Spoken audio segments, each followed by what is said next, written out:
Eu sou João Vitor Xavier e o CNN Esportes S.A. está no ar. Toda semana um entrevistado, ou como hoje uma entrevistada para lá de especial, para falar do mundo dos esportes e do mundo dos negócios. Hoje eu recebo Cristiane Gambaré, coordenadora de seleções do futebol feminino do Brasil na CBF. Cris, seja muito bem-vinda.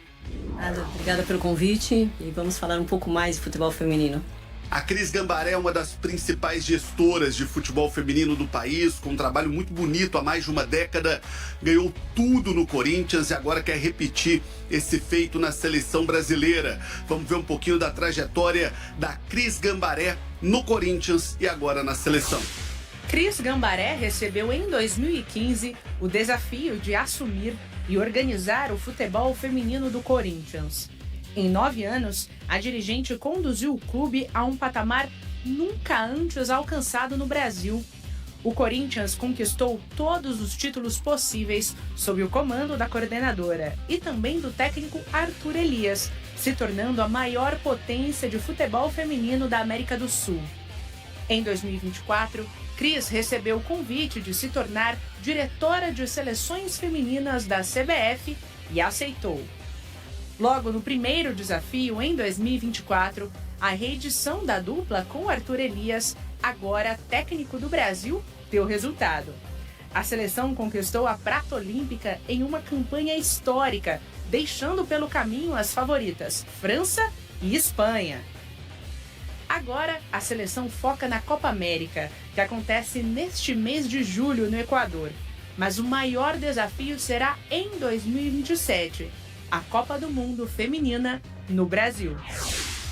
Ô Cris, você ganhou tudo no Corinthians, você mudou o patamar do futebol feminino do Corinthians, passamos a ver jogos com 40 mil pessoas em Itaquera para ver o time feminino do Corinthians, uma geração muito vitoriosa.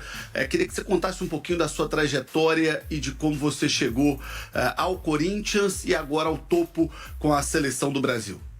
Minha história tem uns aninhos, né, para ser falada, mas dentro do Corinthians realmente foi, acho que, um marco importante para o futebol feminino, para essa revolução que aconteceu no cenário nacional e na América do Sul. O trabalho começou em 2015, quando nós fizemos um planejamento a pedido do presidente do Corinthians e fizemos um planejamento já pensando na parte de obrigatoriedade que já existia, né, para 2018, em ter os times femininos junto às competições que o masculino tivesse que participasse da América do Sul. E isso foi um grande ganho para nós. Então, da obrigatoriedade se tornou uma oportunidade para que a gente fizesse um melhor trabalho e colocasse em prática e realmente tivesse uma vida longa.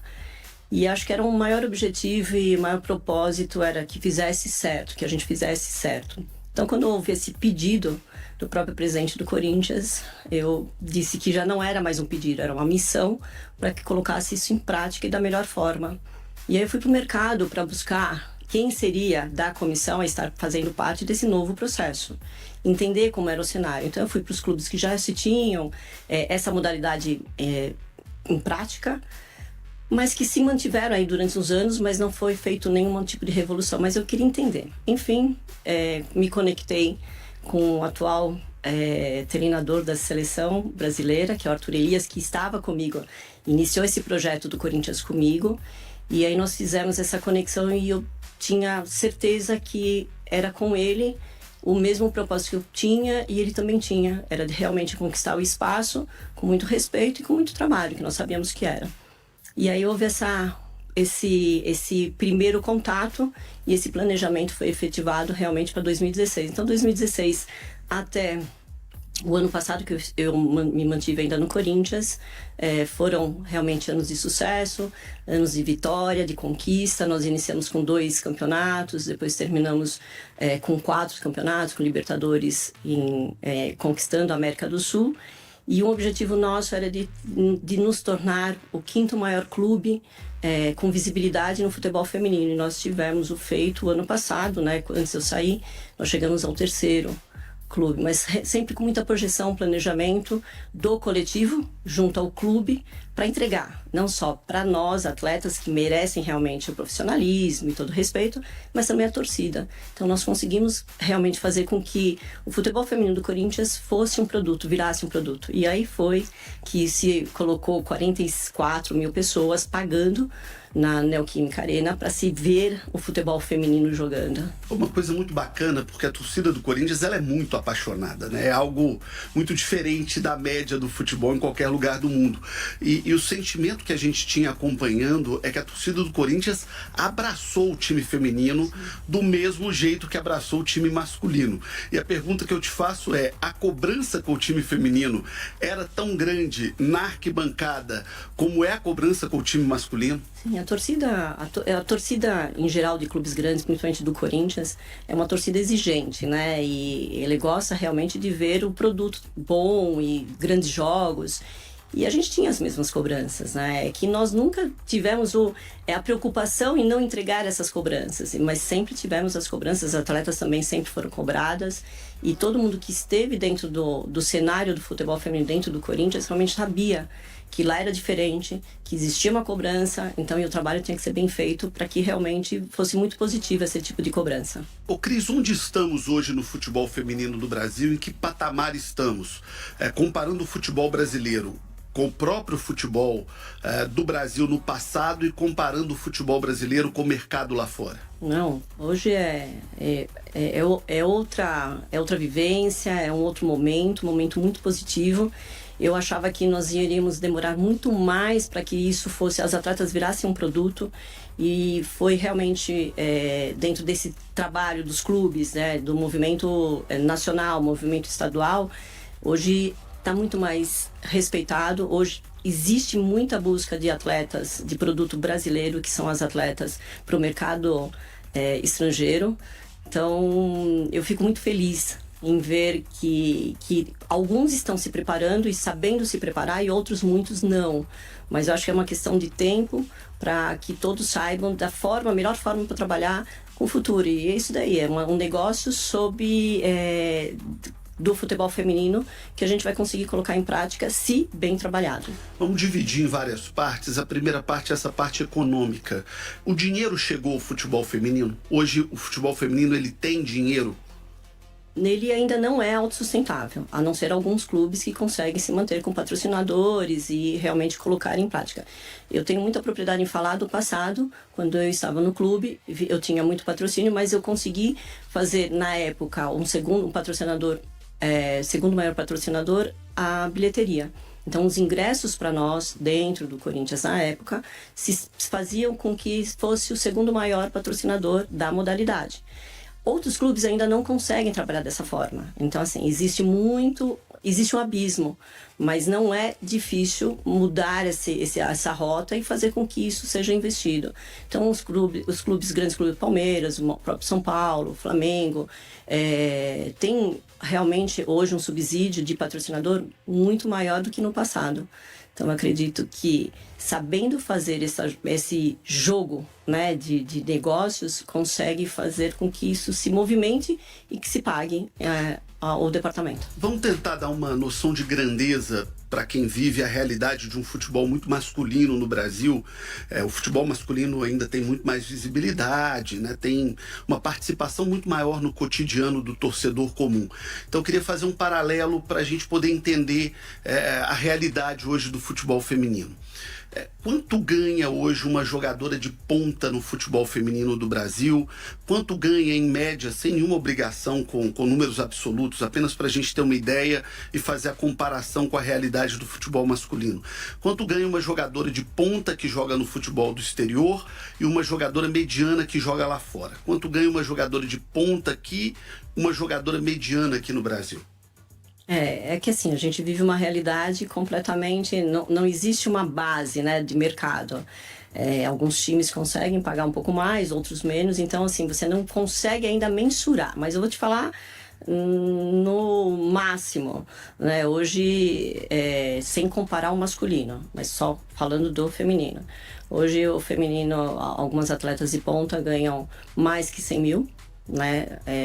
Que é um belo salário. Que é um belo salário, perto de um mas cenário ainda muito longe comparado com o masculino, os grandes jogadores ou com outros do masculino ganham, exato, né? completamente. Mas acho que isso daí é uma busca, né? Então, assim, realmente nós começamos a fazer um trabalho muito recente.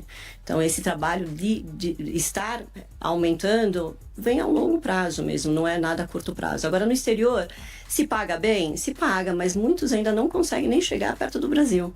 Só que tem... Mas hoje paga melhor do que lá fora? Alguns países, sim.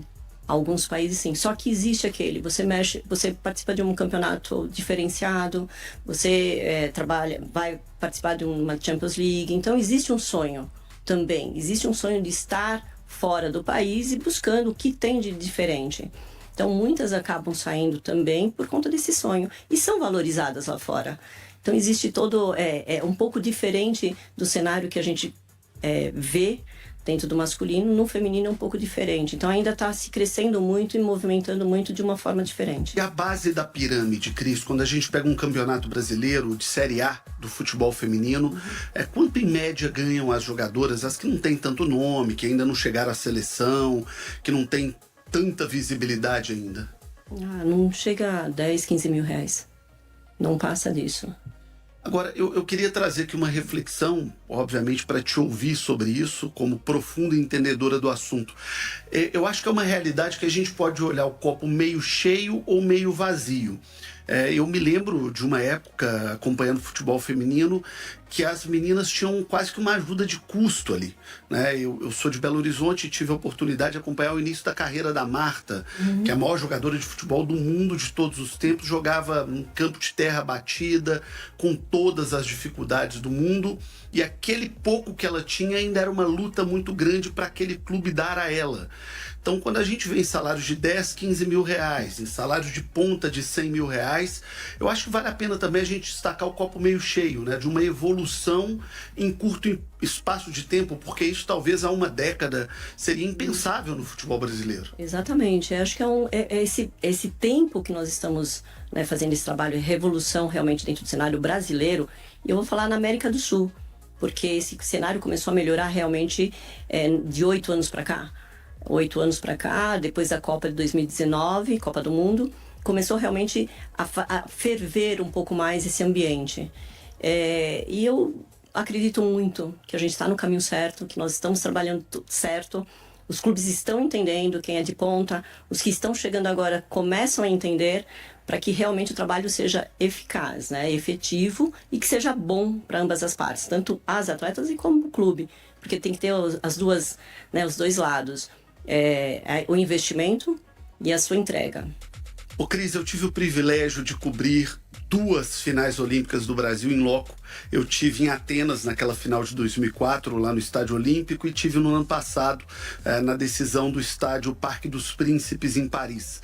E uma coisa me marcou muito naquela decisão de 2004, após o jogo, todos muito felizes com a belíssima medalha de prata que o Brasil conquistava, todo mundo muito animado com o que o futebol feminino mostrava naquela oportunidade. Eu perguntei ao René Simões, técnico da seleção brasileira, se aquela medalha poderia ser um incentivo para que o futebol feminino tivesse mais apoio e se nós poderíamos esperar dali para frente uma nova realidade para o futebol feminino.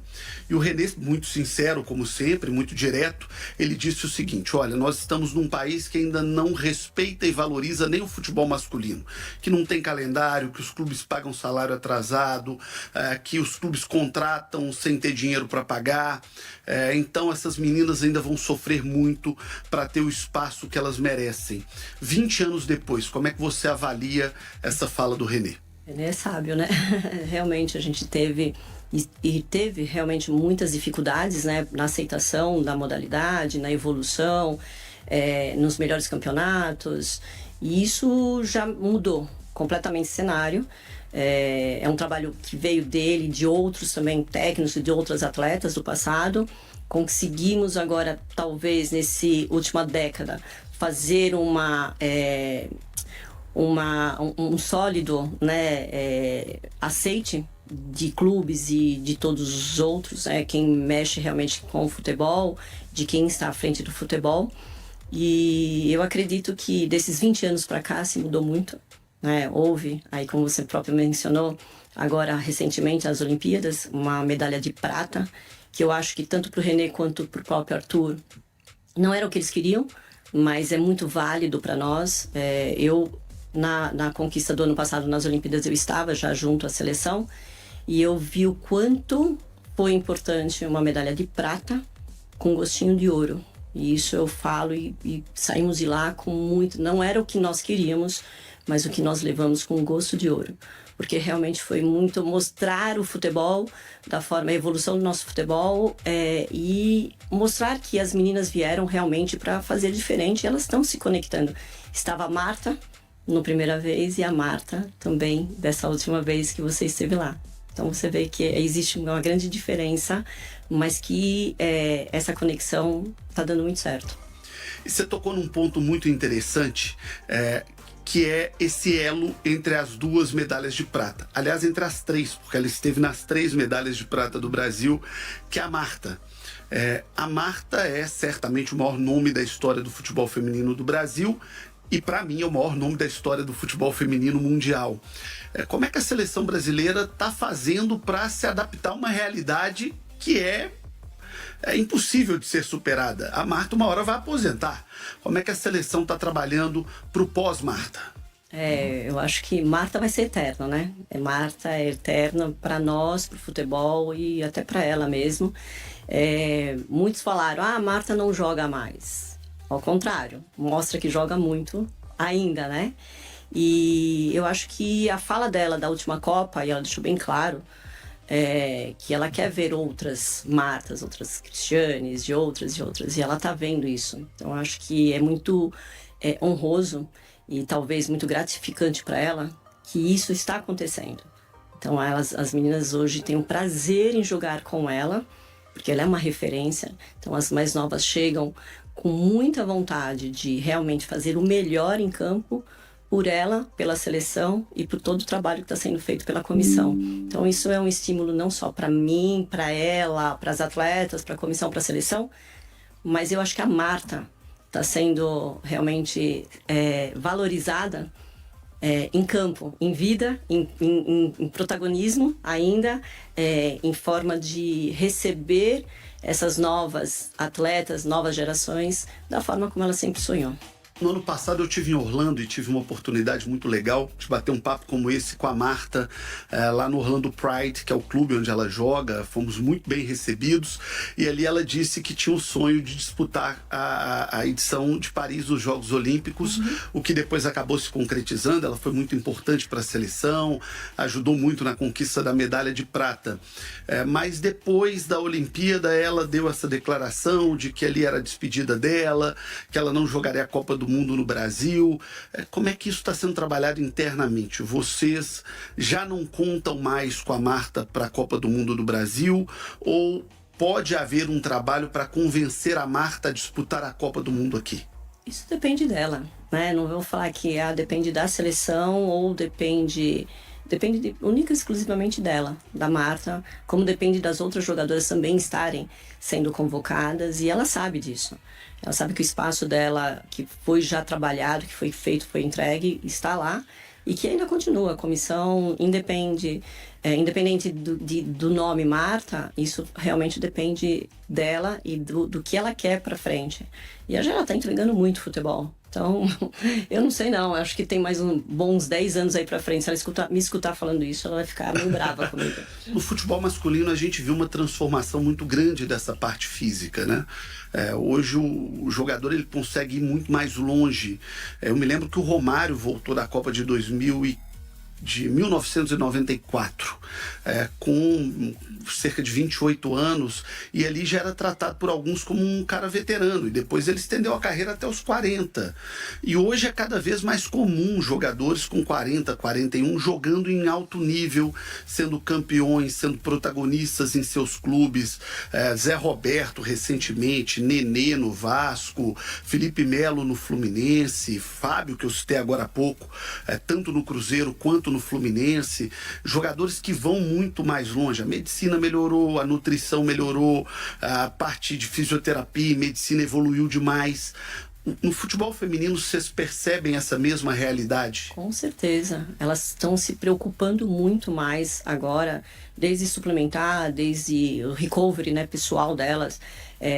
Existe uma procura muito grande por isso, por essa conquista de longevidade. Então, longevidade na sua entrega.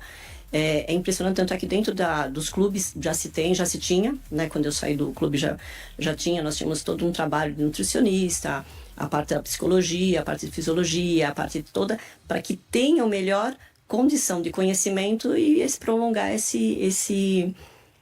o tempo de trabalho. E na seleção não é diferente, pelo contrário, é muito mais a entrega. Então, nós temos todos os profissionais trabalhando e orientando para sempre melhorar. E ainda mais dentro da seleção, a gente tem aquele fuso horário. Então, você tem que fazer o jet lag, você tem que trabalhar em cima de todas as condições para elas. E que para o masculino já se tem há algum tempo. Então, eu acho que isso está muito notório. E que bom, quem sai ganhando somos nós, né?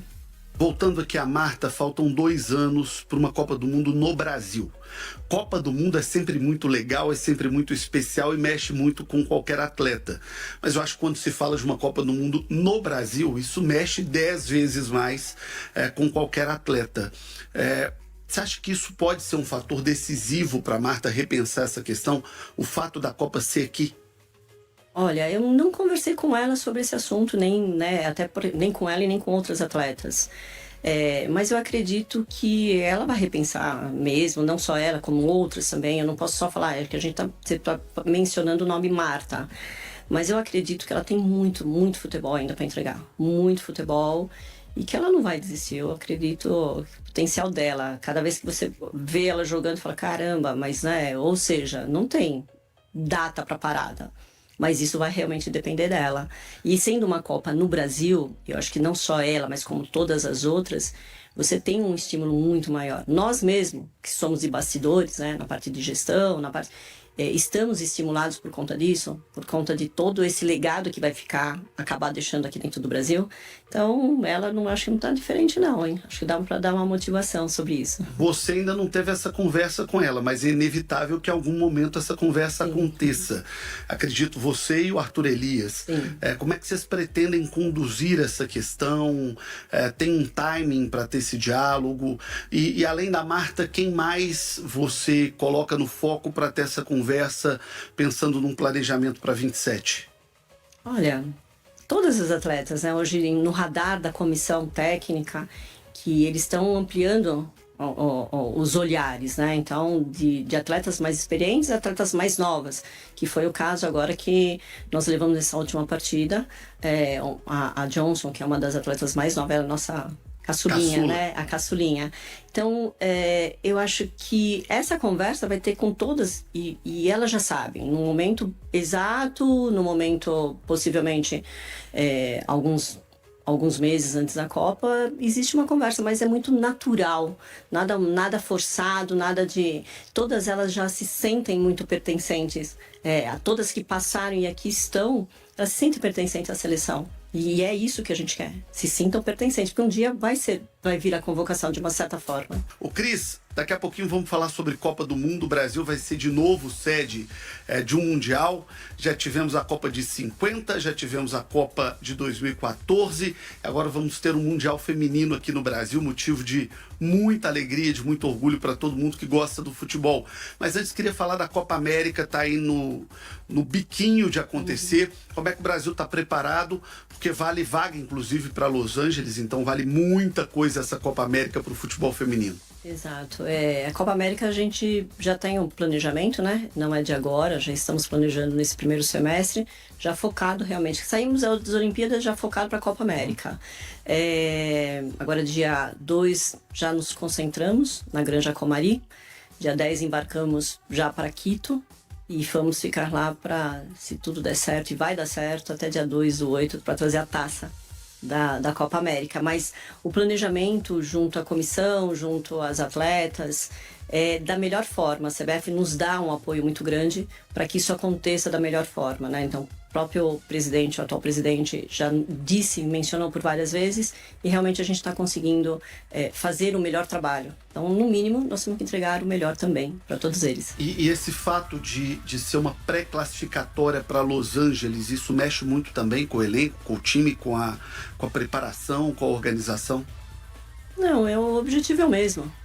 A gente só tem um único objetivo, independente se tivesse vaga ou não, o objetivo é de trazer a taça, né, e as medalhas pro Brasil. Então, o nosso foco é único, é de realmente chegar lá em primeiro e voltar com uma melhor colocação, que é em primeiro lugar. E defender também uma tradição de uma hegemonia no futebol sul-americano, né? O Brasil há algum tempo é muito hegemônico aqui no nosso terreiro, né? Exatamente. E na América do Sul nós sabemos que nós temos o melhor trabalho, né, a melhor consistência na evolução do futebol feminino. Sabendo também que outros países estão melhorando, que bom, e é isso que nós queremos, a evolução do futebol. Mas nós temos essa meio que obrigação em trazer isso de volta para o Brasil. Ô Cris, eu entrevistei recentemente o presidente Samir Chaude, novo presidente da CBF, no dia da eleição dele. Ele participou aqui conosco do CNN Esportes S.A. e me chamou a atenção uma fala espontânea do presidente a respeito do futebol feminino, sobre a importância da CBF valorizar, apoiar, ajudar o desenvolvimento do futebol feminino no Brasil. Como é que está sendo essa interação com essa nova direção da CBF e qual a expectativa de vocês dentro dessa fala do presidente Samir Chaude? Nossa, veio muito positivo. O presidente Samir foi realmente muito, não só espontâneo, como ele está sendo verdadeiro. Ele esteve conosco já na primeira convocação né, da chegada dele, que foi contra o Japão. Nós fizemos os jogos aqui no Brasil, e já com ele, né, como presidente. Então, a fala e a tranquilidade que ele nos passa de fazer o melhor trabalho, em fazer um trabalho com autonomia, em realmente fazer com que isso ande e que ande da melhor forma, ele nos deu e nos deixou bem, bem tranquilo quanto a isso. Então, a gente vê muito positivo, né, a vinda dele, vê com que ele realmente faz com que as coisas andem e com um bom fluido, né, de conexão internamente, e isso vai com certeza para campo também. Então, a nossa entrega vai ser da melhor forma, com toda essa avaliação e essa concretização da fala dele. Você é a Rodrigo Caetano do feminino ou o Rodrigo Caetano é a Cris do masculino? E com os técnicos nós temos o Arthur Elias no feminino e temos o Ancelotti agora no masculino. Como é que é essa integração entre as duas comissões técnicas, entre as duas direções? O que é possível haver de troca entre você e o Rodrigo Caetano, entre o Arthur Elias e agora, né, o Ancelotti? Como é que é isso no dia a dia? É possível ter uma contribuição? É possível e acontece. É possível e acontece. Eu vou te falar que o Rodrigo é um par meu ali, sempre espontâneo, sempre muito presente. Não só ele, como Cícero Dimas, e tem outras pessoas lá dentro. Como era o Dorival, foi o Dorival no período que ele esteve lá, e agora chegou o Ancelotti. Nós não nos encontramos, não conseguimos encontrar a nova equipe, o novo pessoal, porque eles chegaram, nós saímos, e agora nós estamos voltando mais diretamente para concentração novamente. Mas assim, Rodrigo meu par ali, e hoje nós temos um contato muito direto com a seleção masculina. Então existe sim troca de ideia, existe sim troca de processos, existe uma conexão que muitos lá dentro da CBF falam: nossa, mas nunca teve isso entre o feminino e o masculino. Eu falei: pois é, aqui não tem diferença, e a gente se dá muito bem, todos lá. E mesmo o Arthur Elias com o Dorival na época, né, eles se conversavam bastante. O Ancelotti, ele teve só uma fala muito rapidamente no centro de treinamento, quando ele chegou, que o Arthur esteve lá com ele, foi muito bom. O Arthur disse que foi muito positivo essa conexão. Até o próprio Rodrigo Caetano, que ocasionou essa ligação. Nossa, foi muito. O Rodrigo ligou para mim e falou: Cris, eu preciso do Arthur aqui. Ele falou: lógico que ele vai, o Arthur tá em São Paulo. Qual o problema? Nenhum. Ele falou: é importante os dois se falarem, se conhecerem. Então houve essa conexão, e de livre e espontânea vontade dele, do próprio Rodrigo, e o próprio Ancelotti fez essa... Então, para nós é muito gratificante, né? Esse respeito entre os gêneros e o trabalho que flui. E flui bastante, não tem um problema nenhum, pelo contrário. E olha, e todo mundo lá dentro da CBF diz, nossa, nunca houve uma conexão entre as duas seleções. Eu falei, me orgulho disso, e o Caetano também se orgulha disso. Ô Cris, vamos falar de Copa do Mundo, porque eu já estou ansioso para a chegada da Copa do Mundo no Brasil. Como é que o Brasil está se preparando para a Copa do Mundo e como é que você está preparando o futebol do Brasil para uma Copa em casa? Bom, o planejamento já é um pouco diferente, né? Quando eu cheguei lá, e o Arthur também já sabia disso, e a gente conversa muito sobre como que nós vamos criar um planejamento para a Copa. É trazendo o futebol para cá, é trazendo e fazendo nossa seleção ser conhecida aqui dentro do nosso país, porque muitas vezes a gente sempre foi, sempre existiu muitos amistosos fora do país, né? E por que não aqui? Então, se tem um pouco mais de trabalho, a gente tem que fazer todo um planejamento, porque existe os estádios, mas existe muitas competições. Então, tem algumas dificuldades, mas que é possível trabalhar em cima dessas dificuldades. Então, a intenção era de um jogo em outro país e um jogo dentro do Brasil, um jogo outro país e um jogo... E isso nós estamos conseguindo equilibrar bem e trazendo muito mais jogos. Então, nós já tivemos no ano passado pelo menos 2 jogos, 2 amistosos, contra a Jamaica e contra a Colômbia no Brasil. Esse ano já fizemos o Japão e vamos ter em outubro também jogos aqui no Brasil e fora dos campeonatos. Então nós estamos equilibrando para trazer realmente essa cultura dentro dos estados, onde não só são cenários de estádios indicados para a Copa, mas também onde tem uma necessidade de fazer um fomento e que tenha condições de nos receber. Então esse é um trabalho já dentro de casa, né, para casa, e que a gente consegue já trabalhando para a Copa do Mundo, e que essa Copa seja realmente um marco importante para essa virada de chave dentro do nosso país e da América do Sul, porque eu acho que vai ajudar muito outros países que são a ligação direta com o Brasil. E esse fator casa pode fazer a diferença para a gente conquistar um título tão sonhado e tão aguardado? Muito, com a nossa torcida, com todo mundo vibrando, empurrando, eu acho que é muito marcante para nós, e é uma missão, e é um desafio para que a gente realmente traga a primeira estrela, e é o que nós queremos e estamos trabalhando para isso, para que construa e eternize essa primeira estrela para a seleção brasileira. Em termos de geração, o Brasil chega com uma geração forte para a Copa do Mundo? Vai chegar com uma geração bem forte. Vai porque o trabalho já está sendo feito para isso, né?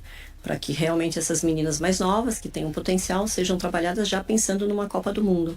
Porque a gente pode abrir um leque muito maior. Eu acredito muito nessa potência, pelo menos esses próximos desse ano para 27, que a gente consiga ter bastante revelações, e esse potencial lógico, não depende só da seleção, né? A gente depende dos clubes, depende de investidores, depende de toda uma construção, mas nós acreditamos muito que vai ter grandes talentos e grandes nomes aí aparecendo. E até pelo que a seleção fez nos Jogos Olímpicos de Paris. Eliminamos a Espanha, campeã do mundo. Eliminamos a França, que é uma potência, inclusive uma potência muito grande de clubes, dentro de casa, num jogo histórico, um jogo extraordinário. Deram 700 minutos de acréscimo para tentar o Brasil e não deram conta. E depois fizemos uma final em altíssimo nível contra a seleção americana. Perdemos num detalhe, quando o Brasil era melhor no jogo, inclusive. Mas acho que essa demonstração também acalenta muito o espírito, a esperança do Brasil para essa Copa do Mundo de 27, né? Eu acho que o ano passado foi uma mostra muito positiva do que nós queremos para os próximos anos, né? Principalmente chegando em 27. Essa potência que o Brasil e estava adormecido, acho que a comissão técnica, todos, né, não só Arthur Elias, mas quem faz parte da comissão, que são grandes profissionais, fizeram com que despertasse isso nas atletas. E elas reconheceram que elas têm uma potência muito grande. Tanto é que aquelas grandes minutagens que nós passamos, mais de 133 minutos de acréscimo dentro das Olimpíadas, nós jogamos. Jogou um jogo e meio a mais. Quase um jogo e meio a mais. Só de acréscimo. Só de acréscimo. E não tinha fim. Só teve fim quando nós estávamos perdendo e falou, agora acabou. Pera, mas dá para ter um acréscimo, né? Agora que nós queremos acréscimo e não veio. Mas é uma realidade que a gente está demonstrando para todo mundo e para as seleções que o Brasil está vindo para jogar muito bonito e muito bem. E eu acho que isso daí tá fazendo com que a gente suba aí no ranking da FIFA. Tá na hora do De Primeira SA, perguntas curtas, respostas rápidas, sempre no oferecimento de Gerdau, onde o futuro se molda.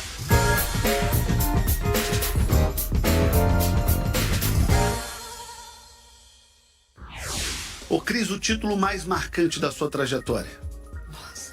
Bom, recente, Olimpíadas. A medalha de prata olímpica. A medalha não sendo de ouro, mas é uma medalha de prata. Mas é um título. Medalhista olímpico é sempre um título. Eu acho que foi muito marcante por conta de todo o cenário. Não os 10 anos, eu não deixo de fazer os 10 anos do clube, do Corinthians.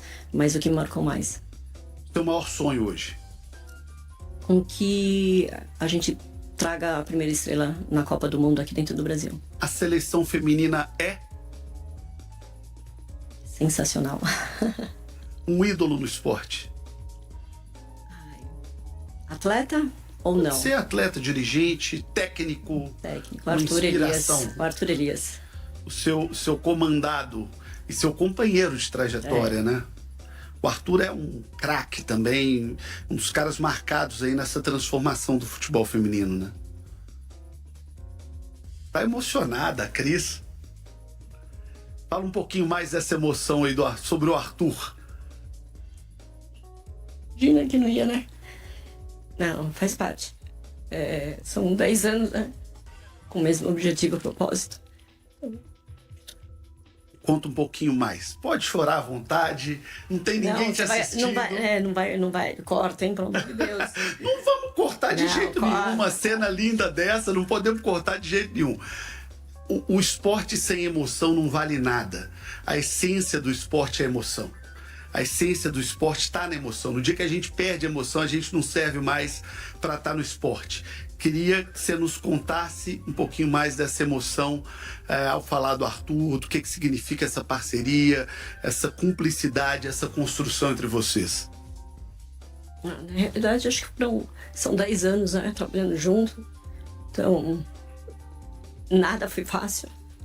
Independente do cenário, tudo positivo construído, mas nada foi fácil. Foram anos e anos de muita batalha,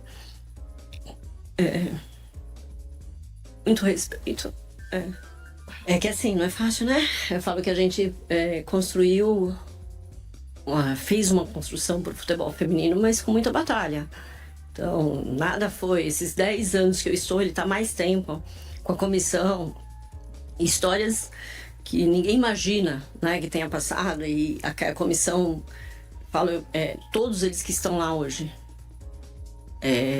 são importantes, todos, sem exceção. Todos que estão lá com a gente, dentro da seleção, que fazem parte, que vieram de uma história do Corinthians, que vieram de uma história de outros clubes, mesmo com muita dificuldade. Eu acho que assim, por isso que me emociona, porque é uma pessoa que nunca desistiu, sempre quis construir mais. Então, eu lembro que eu falava, vocês estão me trazendo tanta coisa que eu não posso ficar parado e trazer menos pra você, então eu vou buscar mais. Aí eu buscar mais. Aí eles iam lá e me traziam um negócio, eu falei, tá, então eu vou ter que buscar mais, porque eu também sou competitiva, então vamos buscar mais. E aí, quando me fala Arthur Elias, e é uma referência pra mim, é a forma como ele conduz, a forma como ele trabalha com as atletas, como ele se preocupa com o coletivo, como ele faz a parte de trabalho em campo e extra-campo. Então, realmente é uma pessoa que é a minha referência muito especial. E não é só por conta do